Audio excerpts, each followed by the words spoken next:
तो आपका स्वागत है हमारे YouTube channel read to change में। अगर आपने अभी तक सब्सक्राइब नहीं किया सब्सक्राइब कर लिया। आज मैं आपके लिए लेके आया हूँ हिंदी, अंग्रेजी एवं संस्कृत, ठीक है ना। कक्षा 6 का जो लर्निंग आउटकम्स गैप सामग्री मिली है उसका मैं आप लोग को आज फुल सोल्यूशन बताऊंगा, ठीक है ना। सोल्यूशन पार्ट 1 है, ठीक है ना। पार्ट 2 के लिए चैनल को सब्सक्राइब कर लें और कमेंट में ज़रूर बताएं आप लोगों को पार्ट 2 चाहिए या नहीं चाहिए, ठीक है। क्लास 6 का है, ठीक है ना।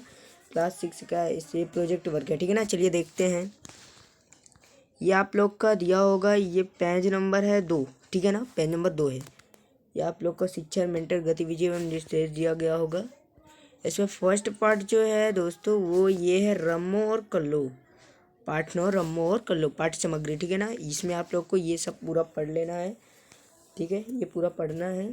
पढ़ देता हूँ। रदिया हमारे घर की सफाई करती थी। कभी कभी उनकी दोनों लड़कियां उसके साथ आ जाती थी। एक दिन सफाई करने रमो और कल्लो आई। मुझे उनमें अपनी पुत्रियों देखा और रमो का भास हुआ। सोचने लगा कि क्या इनका सारा जीवन यूं ही व्यतीत होगा। क्या ये पढ़ लिख कर नहीं सकती। मैंने रमो से पूछा, रमो बिटिया तुमने पढ़ाई लिखाई नहीं की। नहीं बाबू, हमारे परिवार में कोई नहीं पढ़ता। क्या तुम पढ़ना लिखना चाहोगी। क्या तुम मन विद्यालय जाने का होता है पर क्या करें बाबूजी। अगर हम विद्यालय जाने लगेंगे तो माँ का काम कौन करेगा। क्या मैं तुम्हारी इस बात में करूं। कर लीजिए बाबू, रम्मो ने कहा। ठीक है, अगला देखते हैं। मैं आप लोग बताऊंगा अभ्यास फर्स्ट, ठीक है ना। ये इसमें आप लोग को उपयुक्त पद्यांश के आधार पर नीचे दिए गए सही विकल्प सत्य सत्य लगाना है। तो रम्मो की माँ का नाम क्या था। रधिया था। वो क्या था, रधिया था, ठीक है ना, रधिया। ठीक है, अगला है इस गद्यांश का उचित शीर्षक क्या हो सकता है। बताना है उचित शीर्षक क्या हो सकता है। तो उचित शीर्षक जो हो सकता है वो हो सकता है रम्मो और कल्लो, ठीक है ना, रम्मो और कल्लो। तुमने पढ़ाई क्यों नहीं की। यह प्रश्न किससे किससे पूछा। तो किसने, रम्मो से पूछा गया, ठीक है ना। तुमने पढ़ाई क्यों नहीं की, रम्मो से पूछा गया। अगला है रम्मो ने स्कूल जाने का कारण क्या बताया। तो बताया माँ के काम में सहायता। क्या बताया, माँ के काम में सहायता। ये आप लोग का अभ्यास 2 क्या है, अभ्यास 2।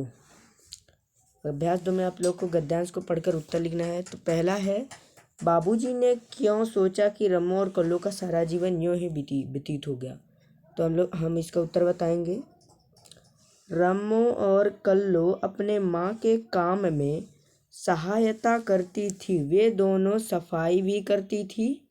यहाँ आप लोग को थोड़ा गड़बड़ दिख रहा होगा इसलिए अब मैं बोले दे रहा हूँ, सुन लीजिए। अगला है एवं हमारे घर के काम करती थी, ठीक है ना। अगला देखते हैं।